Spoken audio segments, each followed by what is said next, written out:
You're listening to the Life Like You Mean It podcast, episode 10.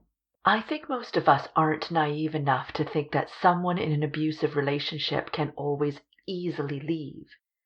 There are so many factors to consider, from safety and having a support network in place to financial viability and the level of assistance that is available. Today we're talking about what it took for our guest to leave her domestically violent relationship, even while she was supporting other victims and vulnerable people to do the same. You see, my guest today is Jody Marshall, the founder and managing director of A Mind Apart Theatre Company Limited, which helps young people, supporting them around safe relationships through coaching and practical techniques. Jody works with young girls and women who have been abused or are in violent and abusive relationships. She also delivers training to professionals both in the UK and Brazil, working with sexually exploited girls in the UK and young people involved in gangs in both countries. Jody's work is inspired from her own experiences with domestic violence and the lack of support and understanding she faced in her quest to find safety. We dive deep into why telling someone they should get out of a bad relationship simply doesn't work, why even when you want to get out, you might not be able to, what's needed to improve the support systems that are available to victims of domestic violence, forgiveness, and more. You'll want to listen to this until the very end as Jody shares with us her 5 tips to regaining control in your life, whether you're coming from an abusive situation or are simply struggling to get your life on track. So let's dive right in and let you meet my friend, Jody. You're listening to the Life Like You Mean It podcast, where we firmly believe that you and only you have the power to make the changes you seek in your life.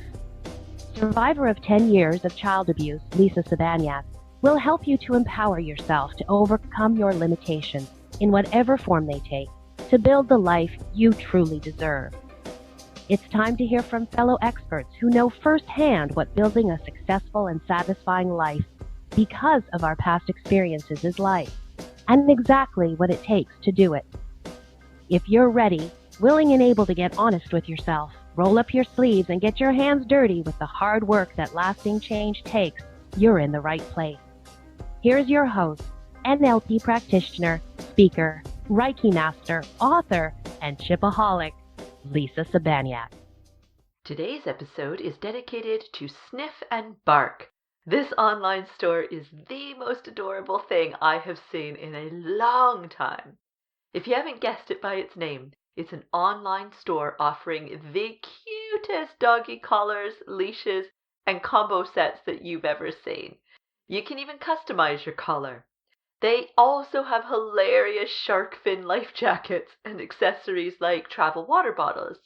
All their collars and leashes are 100% cotton, have a 100% guarantee, and can be shipped anywhere around the world for free. And now you can get 20% off your purchase by using the promo code LIFE20 when checking out. Just go to lifelikeyoumeanit.com/dogs, click on the link to shop for your adorable pooch accessories, and then enter the promo code LIFE20 when you check out. That's lifelikeyoumeanit.com/dogs. Hi, Jody. Thank you so much for being on the Life Like You Mean It podcast. It's a real honor to have you here. I would love the listeners to learn how you bring your own personal experiences into the work that you do. Yeah, so, the work that I do is I run and founded a company called A Mind Apart Theatre Company. And we use performing arts to work with a wide range of individuals. So one of our specialist areas within that is working with young girls and young people in general. And we're quite well known in the Sheffield area in the UK in working with teenagers that have been sexually exploited and maybe experienced domestic abuse, whether they've been the victim of that or whether they've experienced it via their parents' relationship. So that's a big part of the work that we do. And that really started to grow after I'd experienced my own domestic abuse relationship. And the reason for that was because I'd got a lot of experience prior to this in sexual health, in working in sexual health before I did my business. But after I'd experienced the relationship that I had, I realised all of the do's and don'ts far more than when you read it, And actually, sometimes people tell you the wrong do's and don'ts when you're doing training around this stuff. So for me, I was then able to give the girls that we work with what they actually needed and to train my staff on the helpful things to say and not to say when you're dealing with somebody that's in an abusive relationship. So that was very much brought into my business that way. Also, personal experiences include things like working in the arts, the performing arts, and the experiences that I've had with that. So experiencing being self-employed, experiencing struggling to get work, but also the cliqueiness that you can often find in the sector. So a big part of what we do within our company is about making performing arts accessible, because I believe that it should be accessible, it shouldn't be hard to reach, and it shouldn't be expensive to access. So we work around that a lot with young people and the children we work with, and also kind of running yourself as a business, as a creative. So I've got a lot of contacts within the sector, and the thing that I saw very quickly in doing this was that actually people don't run it like a business. They are artists first and foremost, and then they never have any money and they can't pay their bills. So a lot of the coaching that I do with individuals and mentoring is around actually how to be sustainable within the sector and look at yourself as a business. That's amazing. I have a soft spot in my heart for this because I was a performer when I lived in Canada. I'm in the UK now, and I was a performer myself. And so I got into acting right at the same time as I was leaving my abusive relationship at the age of 12 when I was just getting out of child abuse. And it was such a huge factor for me in my coping, that and dance. So performing in general, it made such a huge difference for me. It allowed me to express myself. It allowed me to become other people. And it was almost like a form of therapy to be able to become these roles, right? And so I really believe that, especially the performing arts, but art in general, it can have a huge impact, especially when people are recovering from something. So I'm so curious how you actually use performing arts to help these kids with the domestic violence and whatnot.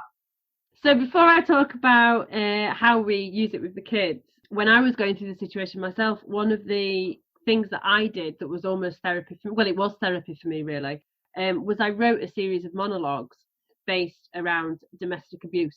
And I've called them the Butterfly Monologues because there is one in there that's about how a woman is as delicate as a butterfly, and how actually if it's treated correctly and if it's looked after, it can flourish into this beautiful thing, but actually it's very fragile and it only takes a clip of the wings and you've kind of destroyed it.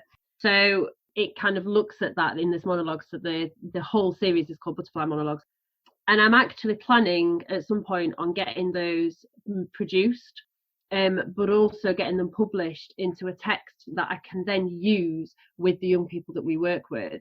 So the idea being that a lot of the techniques that we use that come from Theatre of the Oppressed, which is a specific performing arts technique, and also other performing arts, things like singing and other forms of acting like improv, to develop exercises and to put these exercises into the monologue. So it's almost like it could be a script, but then at the same time it could be a text used to work with young people experiencing these issues and helping them to explore them a little bit better in kind of a distance kind of situation.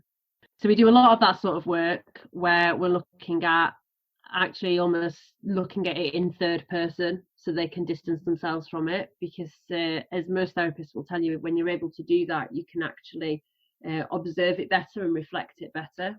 Yes. So we do a lot of that sort of stuff with them. a lot of looking at characters and how our behaviours and choices might affect that character. So who are the characters around that particular character? It's taken from a technique called BLAG, which came out of Manchester University and was used in the prisons quite a lot.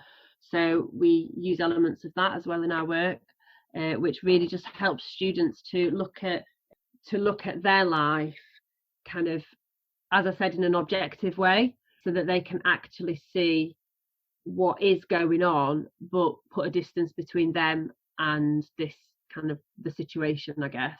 And it just makes it easier for them to talk about, because they're not, they can almost pretend it's not them. Yes, exactly.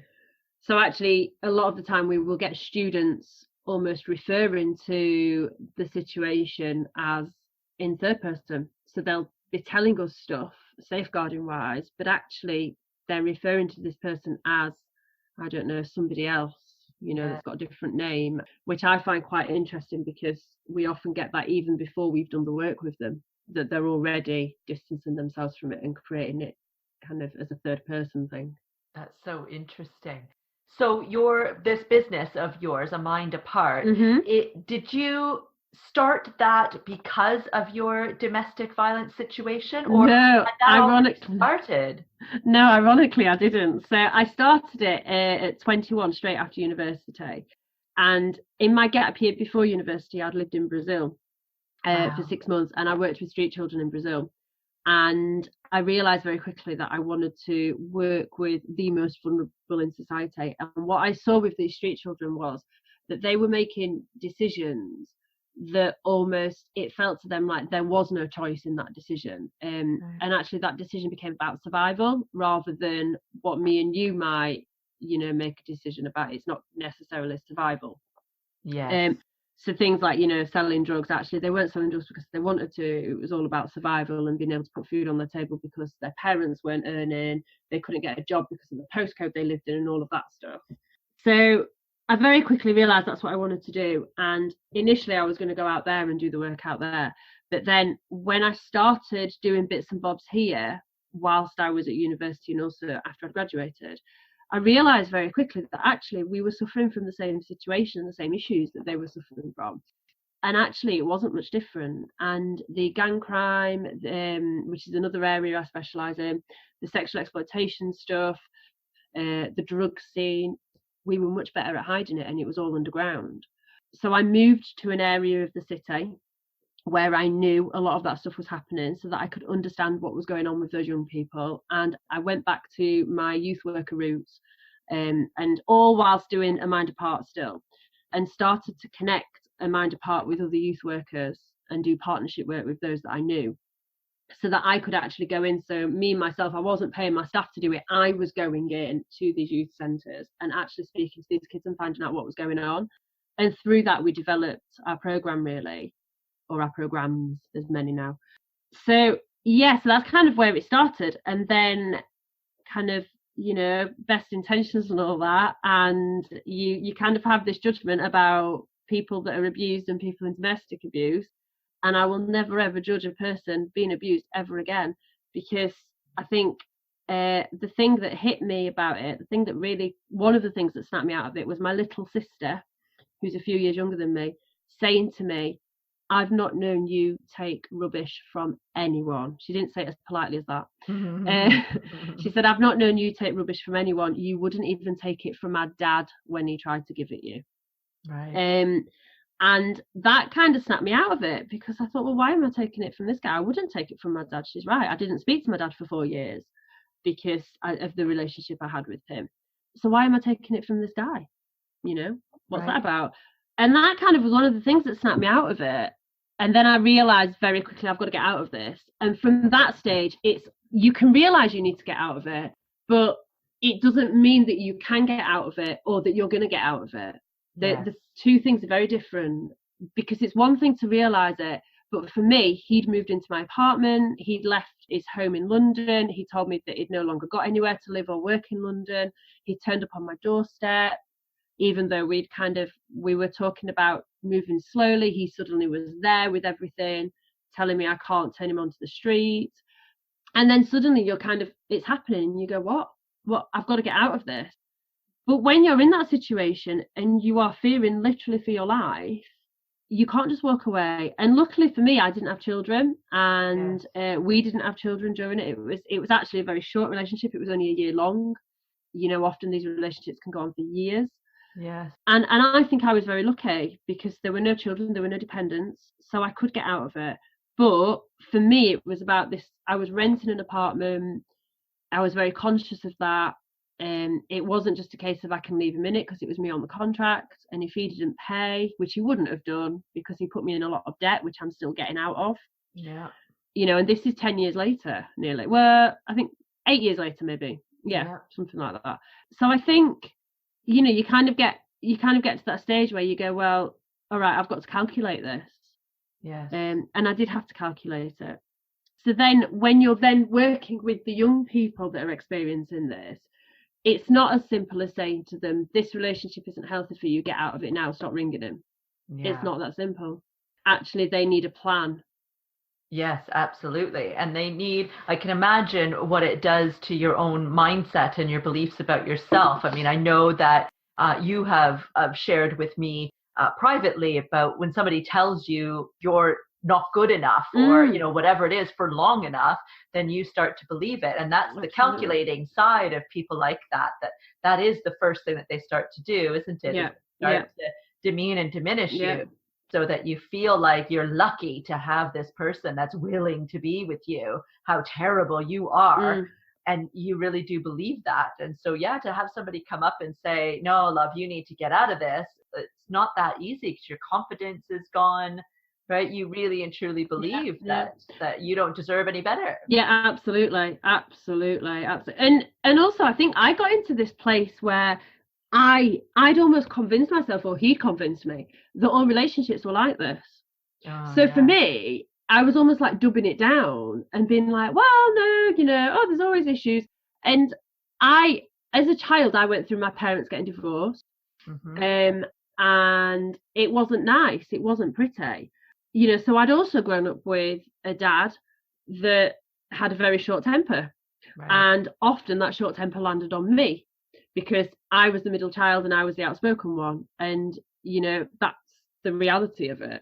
Yeah. And although I've got a relationship with my dad now and I speak to my dad and I get on with him now, I had to work through that. So when you've had that from your father and then you kind of ended this relationship. So, psychologists might say, well, that's why I ended up in the relationship, possibly. But then you've then got this second kind of thing happening later down the line. You kind of do start to think, well, maybe it is me, because actually, maybe I am, maybe I am all of these things. So I think when you genuinely believe something, it's very hard for somebody to tell you otherwise or for you to believe otherwise. So I think in my mind, these are not the things that the support centres tell you. Yeah. So I had, and again, I wasn't seen as an emergency case. I wasn't seen as a high risk case because I didn't have children, because he had actually left. Did get him out of the flat. Police were involved, but we got him out. But he still turned up on my doorstep a couple of times, Right, yeah. But apparently I wasn't a high case. So first of all, you are put in this place where kind of the professional, abuse centres kind of determine how high risk you are. So, but it's all high risk, Yeah. My life's in as much danger as the next person's. And secondly, they couldn't see me until, I think it was something stupid. By the time I got all these phone calls from the Sheffield Abuse Centre, it was something ridiculous, like 4 months down the line. Well, by that point, I'd started to deal with it. Right. I'd got people around me. I'd surrounded myself in a network. I'd started to spend time with my friends and stay over at, my friends' family homes so that I could experience what healthy relationships was, because I'd just convinced myself that all relationships were like mine. But I was lucky to have that network that for me came from my church friends and my work friends as well, my work colleagues that had been with me in my business from nearly the beginning. But not everybody's lucky to have that. No, exactly. So because you're a single young woman without any children, you don't matter. That's what they were telling me. That's awful. So I think the support systems are not there, and I don't think they've got much better, if I'm honest. working with young people, you know, we really have to fight for them. We have to fight tooth and nail for them. So what do you think needs to be done to improve the situation? Well, they've brought the new law in. I forget what they've called it, but they've just brought the new domestic abuse law in, which I think that's a positive move. I think it's taken too long, but it's, you know, it's a positive mood. I think around young people specifically, there's a lot of issues around things like court proceedings. So there's not much support for a young person that might have to go to court around a situation that is often actually paedophilia. You know, but we don't always name it that, but it's often a 20-odd-year-old and a 14, 15-year-old. Right. So I don't think there's enough support there, because I think the support that a young person gets there very much depends on the professionals that are working with them. Right. So there's not like a standard model, you know, it's according to kind of what sort of heart that professional's got and how good that professional is. And I mean, I've seen young people being dragged into courts and they've just gone backwards, not forwards. Yeah. You know, so they have to relive it all. I don't think we're quick enough to believe our young people. Yeah, so true. I really don't. I mean, you know, I'm from Sheffield in the UK, and a few years back we had the whole Rotherham situation where all that domestic, you know, that sexual abuse came out. Yeah. Well, that was happening when I was working in sexual health at 18. So I was working for the PCT, for the Young People's Outreach Sexual Health. And I remember having conversations with my manager about this, you know, that this stuff was happening, but nobody was doing anything.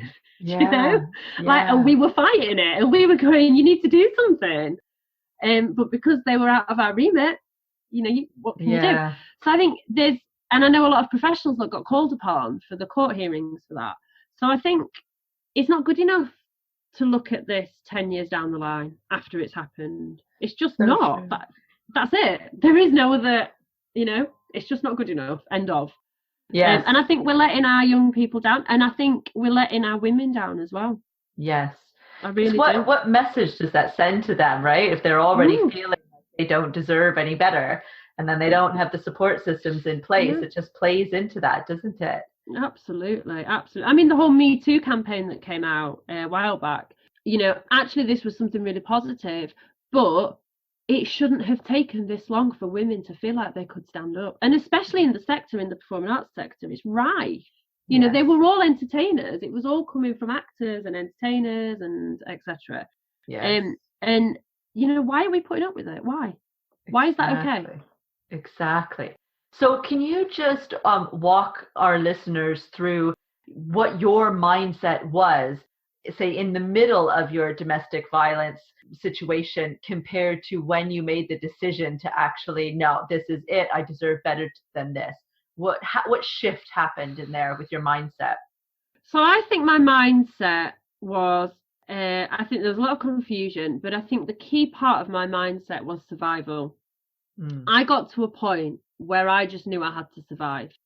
So if that meant agreeing with whatever he said, so that I didn't get hit, if it meant giving him money that he was demanding that I didn't have, you know, I mean, after the situation, I found out he'd actually nicked a lot of money from me and racked up my credit card debt without me kind of realizing it.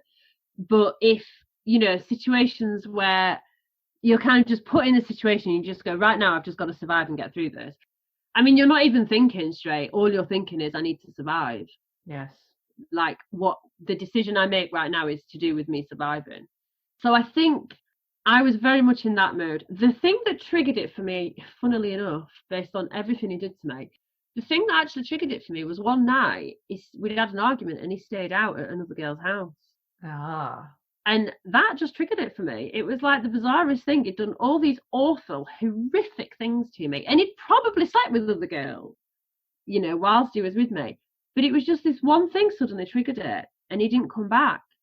And that was it. I thought, right, forget it. And I was up all night. And I ended up messaging my friend who lives around the corner and just said to her, he's not come back. And she was already suspecting things. Yeah. And she'd already said to me, this isn't a healthy relationship. He's hurting you, isn't he? And I kind of denied it. And I'd got bruises, you know, and I was denying it to my family and my friends. And I went round, she invited me round in the morning for like breakfast. And I went round and I just collapsed on her. And she just said, he's hitting you, isn't he? And I was like, yeah. And she was like, right, what else is going on? And it just all came out. And she said, you can't be in this, you need to get out. And I'd known that I needed to get out before this, but it was almost like I needed an event that he created where I could almost regain some control. And because he wasn't there that morning, I could regain the control. This is the perfect spot to take a quick break and talk about the awesome doggy collars, leashes, and other accessories at Sniff and Bark. They have collars with adorable and funky patterns, along with the cutest bow ties. You can even get a matching leash or customize your collar. They have a few other products for your pooch as well, like the shark fin life jacket and doggy water bottles. The best part is they have free worldwide shipping, have a 100% guarantee, make their apparel from 100% cotton, and now are offering you 20% off your purchase. Just go to lifelikeyoumeanit.com/dogs, click the link to shop your heart out, and then enter the promo code LIFE20 at checkout. That promo code again is LIFE20, as in the number, when you check out from lifelikeyoumeanit.com/dogs. This link will also be in the show notes. Take a quick break to talk about yogadownload.com, a website bringing you a huge range of yoga videos for you to download and enhance your home practice. I have a few favorite videos like the Yin Yoga for Self-Trust by Caitlin, or the Yoga Ritual Evening Class by Mark. If you're like me and you love to practice yoga, or you're interested in getting started and finding out what yoga is all about, but you don't have the time to get to a yoga studio a few times a week, then this is a great solution. Head on over to my website, lifelikeyoumeanit.com/yoga, to find out more about this offer. That's lifelikeyoumeanit.com/yoga. This link can also be found in the show notes. Yes. So he was out for most of that day, and I ended up spending most of the day with her. And I think we ended up being at my house. And my dad was in the city. And I rang my dad and I said, are you around? Because I want my keys back from my ex. And I need somebody here with me that is a man. And he said, yeah, I'll come. And my dad's the sort of guy that you don't really mess with him. You wouldn't want to get on the wrong side of him. And I remember thinking he didn't come back. And my dad said, I need to go, but I can come back later for you if you want. And I just remember thinking, if my dad gets hold of him, my dad's going to prison and he's going to be dead. And after that, my friend then said to me, right, are you ready to call the police now? And that was it. That's when it happened. That's when I called them. And that's when, for me, it was about, I've got to get him out of the house. I can't do anything. I can't work anything out until I get him out of the house. And because I was on the tenancy, I had the upper hand. Yeah. So the police were able to just say to him, you're not on the tenancy, mate. Get out. You've not paid your part of the rent. Get out. He was claiming housing benefits and not giving me anything for the rent. Oh, dear. So I think, it's kind of that. For me, it was that situation that I needed. I needed an event where I could regain some power. But if you're sharing a house, if that's a joint mortgage or a joint lease, you've not got, where do you find the power in that? Exactly. You're going to lose everything. Exactly. He lost. I didn't lose everything. It was him that lost everything. I just got it. I just lost a lot of money and ended up in a lot of debt that 10 years later I'm still trying to get out of. Yes. So, wow. I mean, thank goodness that you did get out and you had that support system in place with that friend that you could go to, because that obviously made a huge difference, and that's exactly what you needed in that moment, right? You just needed that Lisa, push. It was for me, but then Lisa, do you know what? My empathy comes into play, because then I think I was lucky. I was extremely lucky, actually, because what do those women do that don't have that support network, where the family have disowned them because of the person that they're with, where they haven't got any friends anymore because that person that they're with has stopped it all? Because he tried to stop my friends. Yeah. He tried to stop me seeing people. And sometimes he succeeded and sometimes he didn't. And I'm so thankful that he didn't get anywhere near my business, that I had the sense to not give him anything from my business at all, not even to let him near it. And there was something in me that just stopped him from being allowed to be in it or a part of it or near it. I didn't even invite him to things. Like my husband now comes all to, to all of our events and comes to everything we do. I didn't invite him to nothing. Yeah.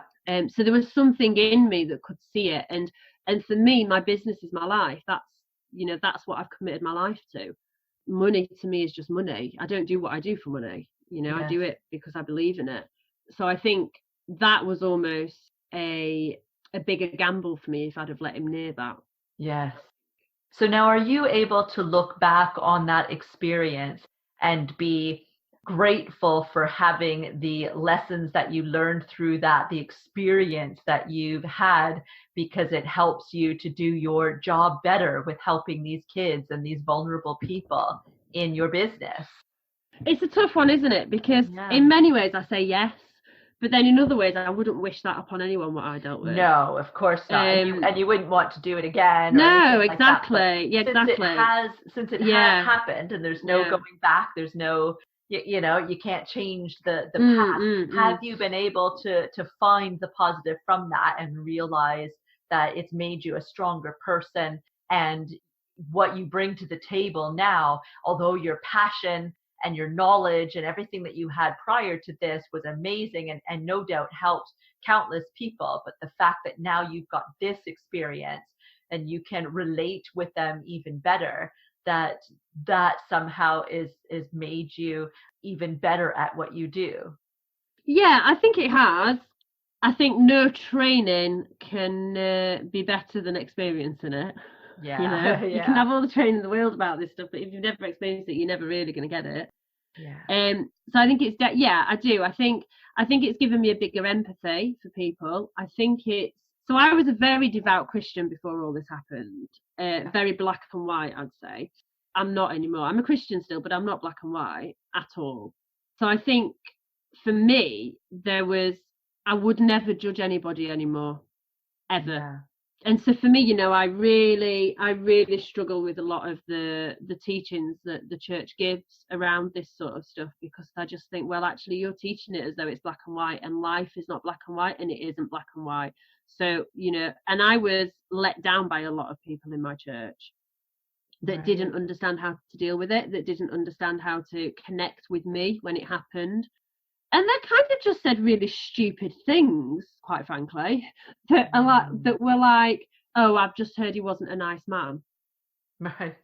Okay, so you've not heard from me, so you're all gossiping. You've heard, For me, it opened my eyes up to actually what I now really believe God talks about in the Bible when he talks about his love.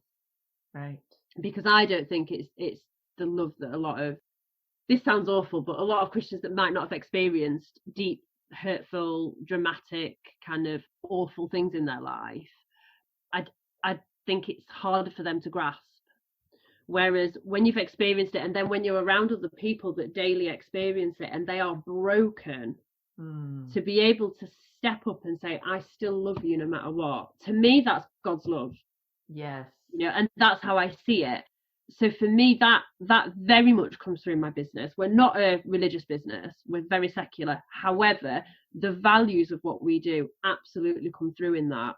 And, a child can scream and shout and throw things around and all sorts in our place of work, but they are always welcome back and they will always be loved. There'll be consequences, because we need to be disciplined, but they will always be loved. So for me, I think it made me realise what that really meant and what loving somebody and forgiving somebody really means. Yes. I don't think I've fully forgiven him. Yeah. I don't know if I'll ever be able to, if I'm really honest. Mm-hmm. I'm certainly won't be able to while I've still got the debt hanging over me, for sure, because I'm still living with the consequences of it daily. Yeah. So I think there's a lot there. So then to say to a child that you're working with, actually, you've got to forgive this person. Actually, no, it's not that easy. Yeah, and it doesn't mean they can't move on because they can't forgive.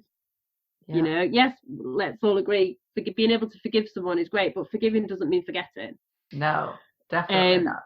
So I think there was that element to it for me. So that, so I think I had many layers to it. There was my personal layer, there was my professional layer, and then there was this religious layer as well that sat on it. And I'm quite liberal now in, you know, I've married a non-Christian and whatever, you know, quite Yes. liberal in it all now, but still absolutely believing in my faith. And so I think that's quite key, because Yes. that was quite a dramatic turn, and this was definitely an incident that changed that, but then in turn also made me change how I was looking at the young people we were working with, and how I was making judgments on people and expecting them to be able to do it, you know, and Yeah. wondering why aren't they listening to me? I'm giving them good advice, you know. Yeah, That's really yeah. arrogant, actually. Hello, is this thing on? Yeah. You know, maybe they are listening, maybe they just don't know how to put it into practice. Yeah, exactly. So it changed how I coached young people and how I mentored them through it, really. That's brilliant. So now you've mentioned about having a husband, and it's been about 10 years now.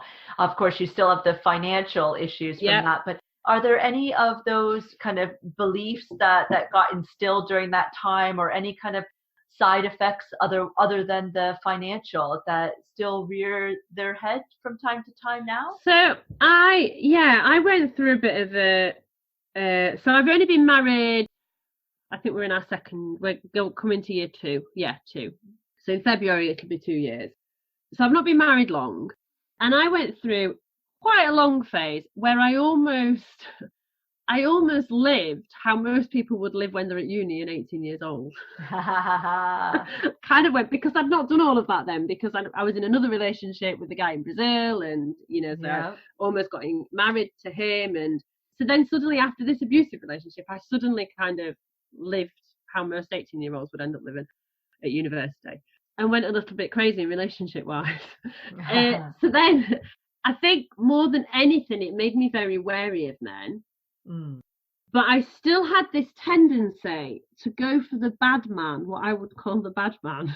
So my husband is in. I don't know how I even found him. But I still had this tendency to go for the, you know, the bad ones that are maybe just going to treat me slightly rubbish. So there's definitely something in that. And I think the thing there that clicked for me was I had a business coach just before I met my husband, or just as I met my husband, actually. And I had some sessions with her, and it was funny because I could really feel that there was stuff going on around my relationships, and around other things that I just needed to break somehow. And I found this coach online, and she'd got experience in psychology and abuse, domestic abuse stuff, and all this different sort of experience. She's called Michelle Attias, and she's amazing. And I kind of had some sessions with her, and it was funny because I picked her because of the psychology side, because I almost knew that I was going to need it.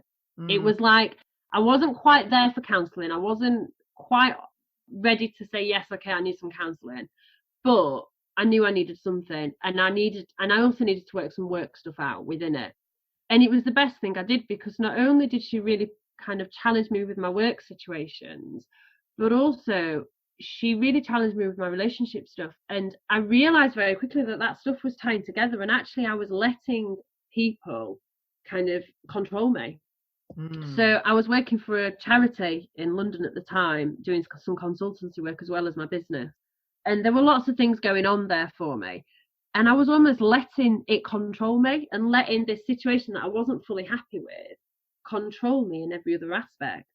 So there was a realization there that actually kind of I wasn't actually in control like I thought I was. And some of that went back to this abusive relationship as well, and the fact that I'd lost so much control there, and I'd almost not quite gained it all back. But it was coaching that got me through that and helped me to work that out. Amazing. So do you have any top tips for our listeners on how to regain control in your life? Well, let me think. Challenge any learned behavior. So if there's something that you think might be a learned behavior that you've gained, challenge yourself with it. Yeah. Because other people can challenge you, but that can mean nothing. You know, you don't very often take other people's challenges in unless you really value that person. But actually, once you challenge yourself, that really means something then, and you're more likely to change. Yes. Write your goals down as well. So that really helped me. I'm creative, so I did a lot of things through words. I wrote the monologues to help me get all of that rubbish out of me. So for creative people, just put it into your creativity, and just let the creativity do what it needs to do. Don't even analyze it, just let it do what it needs to do. Nice. And I think surround yourself with people that you really trust, and that people that you want to aspire to be like.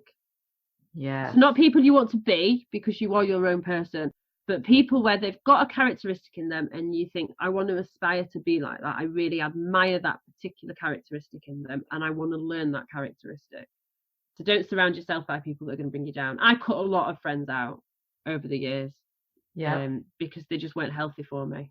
Yeah, that's what they say, isn't it? Yeah. That if you want to be earning more money, for example, then start hanging around with people that have a steady flow of money coming to you. Yeah, that's it.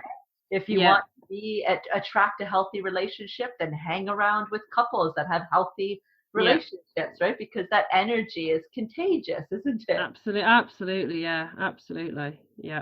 And I think the final thing for me about taking control as well is to do what is right for you. Yeah. So for myself, because of what I do, I'm quite selfless. And I don't mean that in an arrogant way, but I mean it in, I work with the most vulnerable people in society. I run a social enterprise, which is a not-for-profit. Everything I do, I'm the trustee of a charity of working with street children in Brazil. Everything I do is kind of charity orientated and not non-profit orientated. So for me, actually, I just had to step back and go, hang on a minute, I need to be selfless. Yes. And I changed my mindset. And one of the things that I did through this coaching was I decided every day I am going to decide if something makes me happy, I am going to allow it to be. So if somebody makes me happy, I'm going to see that person again. If something I do makes me happy, I'm going to do that thing again. And that's what I followed on, because I'd got all this judgment in my head coming from my faith that I'd kind of allowed to be there. And I met my husband, who wasn't a Christian, and I was just feeling guilty about it. And then suddenly I woke up and thought, no, I'm just going to be happy. I haven't been happy with any of the Christian guys that I've been with, so I'm going to be happy. One Christian guy who professed to be a Christian abused me. That's actually how I kind of really got happy again, I would say, is that I just watched myself and I was like, right, this is making me happy. I'm smiling. I'm happy. I'm feeling really light. I'm happy. And then I just carried on. So, my husband, first date, I thought, yeah, this guy's made me happy. So I initiated meeting him again. If I'd not done it, he wouldn't have done it, he says. If I'd have not initiated it again. And I went from there, and every day, does this guy make me happy? Yes, he does. Okay, then I'm going to continue. That is perfect. I love simple. It. I love it. I love it. So tell us, Jody, how people can find you and your business, A Mind Apart. So we're all over the internet. So my A Mind Apart website is amindapart.org.uk. But generally, if you type in A Mind Apart Sheffield into Google, we will come up on Google. You can also find us on Facebook, A Mind Apart, Twitter, A Mind Apart, Instagram, A Mind Apart, and LinkedIn. So all of the social medias. And then you can find me on jodymarshall.co.uk. So that's my personal website that has got a blog on there that I don't do enough with, but I try really hard. And I also have a Facebook page, which is Jody Marshall, A Mind Apart. That's brilliant. So for all the listeners that are scrambling to find a piece of paper and a pen, don't worry. I'm going to put all the links in the show notes. So to all the websites and the social media and everything, as well as show notes for this actual episode for some of your top tips that you talked about, Jody. So thank you so much for being on the show and being so courageous and sharing your story and telling us about your business and giving us all of the top tips to regain control. I mean, it's just been absolutely marvelous. And I wish you all the best in your business venture. And with your marriage and everything that you've got going on in your life. It's just so wonderful to see you thrive and succeed. Great. Thank you. It's been a pleasure. What an incredible woman, doing so much to help others and being open and honest with us about her own abusive relationship and what is needed to offer better support to other victims. I just love her tips for regaining control because they're applicable to anyone, whatever is holding them back, whether that's domestic violence or feeling stuck in life. Jody talks about 5 main things that she did and continues to do today, including challenging your learned beliefs, writing down your goals, being creative, surrounding yourself with people you aspire to be like, and doing what is right for you. I love each of these, but the one that really stands out for me today is the final tip: do what is right for you. Like Jody says, if something makes you happy, allow it. We spend so much time talking ourselves out of things, blocking our own happiness. Why? By stopping the self-judgment and just letting yourself be happy, your life can literally change. One thing's for sure, you'll regain control over that aspect of your life, and that's what we're aspiring to do, isn't it? Thank you to my guest today, Jody Marshall. I just know you found her as inspiring as I have. And thank you for listening to another episode of the Life Like You Mean It podcast. As promised, you can find all those links mentioned in today's episode in the show notes. Now go write down something that makes you happy that you'll commit to doing more of starting today. Thanks for listening to the Life Like You Mean It podcast. Head on over to the show notes for this episode and all past episodes at www.lifelikeyoumeanit.com/blog.